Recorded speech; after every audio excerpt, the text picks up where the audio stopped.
In this review, we will be discussing the review for the final for Chem 119, the first part.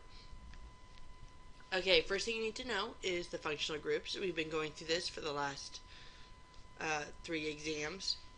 Make sure you know alkanes or single bonds, alkenes or double bonds. Ketones have carbons coming off of each side of the carbonyl group. Aldehydes, instead of having a carbon group over here, you have a hydrogen group. Amides have the carbonyl and the nitrogen. Amines do not have that carbonyl group. Amides do. Carboxylic acid, you have the carbonyl group with the OH group. Remember that this is also abbreviated COOH, meaning C with a double bonded oxygen and an OH group. You'll see those interchanged. In ester, instead of having a hydrogen here, you have another carbon group. And then alcohols, you have an OH.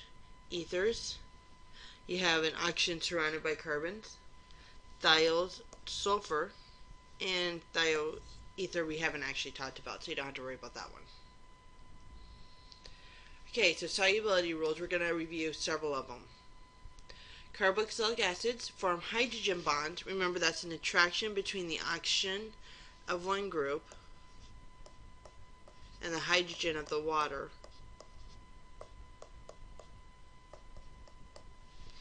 There's an attraction between that oxygen and hydrogen. That's a hydrogen bond. It's not a true bond. It's an attraction.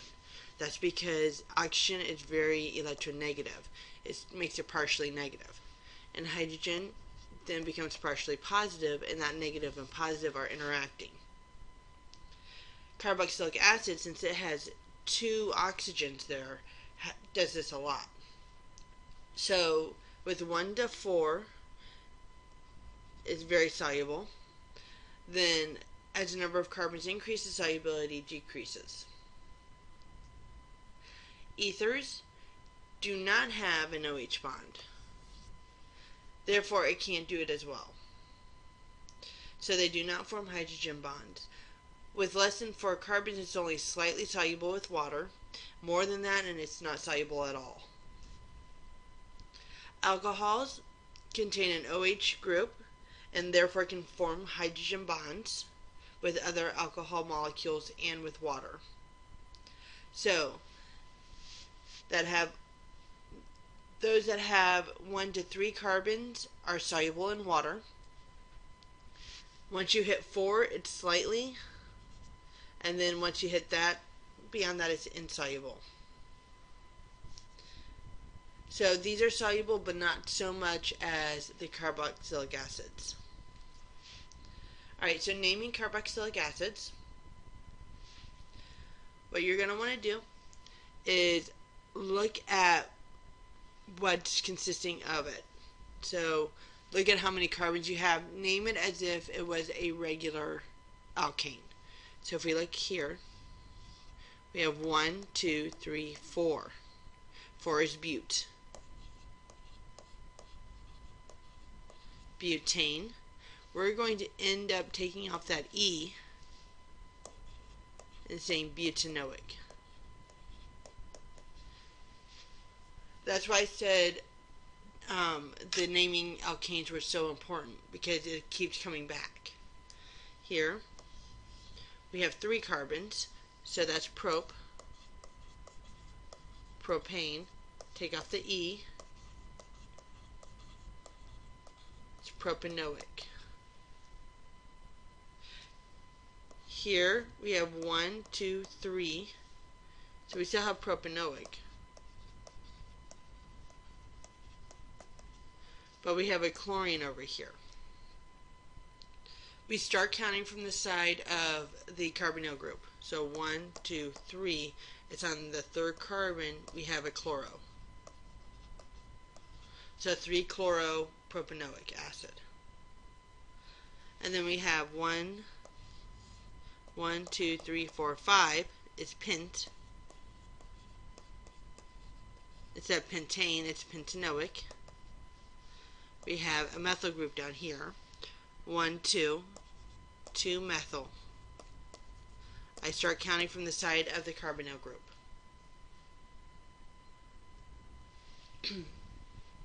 Esters, you're going to break it in half between the oxygens. You're going to name the side with the double bonded oxygen second. Now, just as a reminder, the double bonded oxygen came from the carboxylic acid.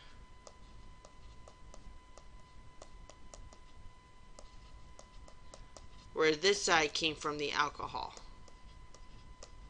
That's important for the exam. So the double bonded oxygen came from the carboxylic acid, whereas the other side came from the alcohol. Alright, so let's name this alcohol. We have one carbon group there, which is meaning that's meth. We're going to name it like it's a substituent. Methyl. Then on the other side, we have two carbons here, so that becomes ethane. We're going to drop the E and put O8 at the end. Ethanoate. So methyl ethanoate. If the test asks you what it came from, this would be originally methanol, because of the fact that it came from the alcohol. The left-hand side with the carbonyl would come from ethanoic acid, because it came from a carboxylic acid. Let's try that again. Draw a line between the oxygens. You're going to name the one with the double bond second. That was originally the carboxylic acid. The other side was originally the alcohol. We have two carbons, which would ordinarily be ethane, but we're going to name it as if it's a substituent, so it becomes ethyl. The left-hand side is the carbonyl group, has 3, so instead of propane, we're going to end it in O8, so it's propanoate. Ethylpropanoate. If we were asked what it came from, you name the alcohol first, which is ethanol, and then the carboxylic acid would be propanoic acid. Alright, so amines. Notice that the amines do not have that double bonded oxygen. They don't have the carbonyl group.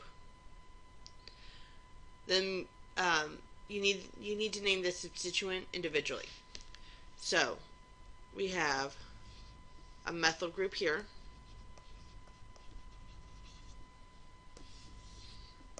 Then we have our propyl group here. Name it alphabetically. So it would be methyl propyl amine.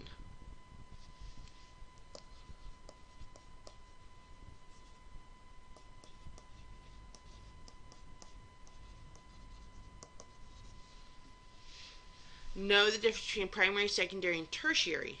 Because we have two carbons coming off of that nitrogen, it's considered secondary.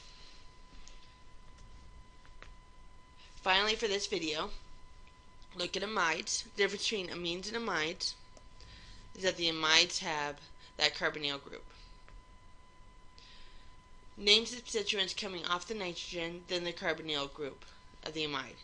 There are no substituents coming off of this nitrogen, so therefore we know we have 4 here, which is butane. Take off that E and add in amide. So it's butanamide.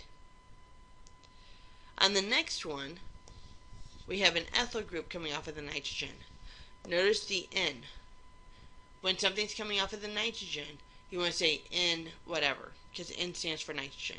So N ethyl. We have 2 on the other side, which is ethane.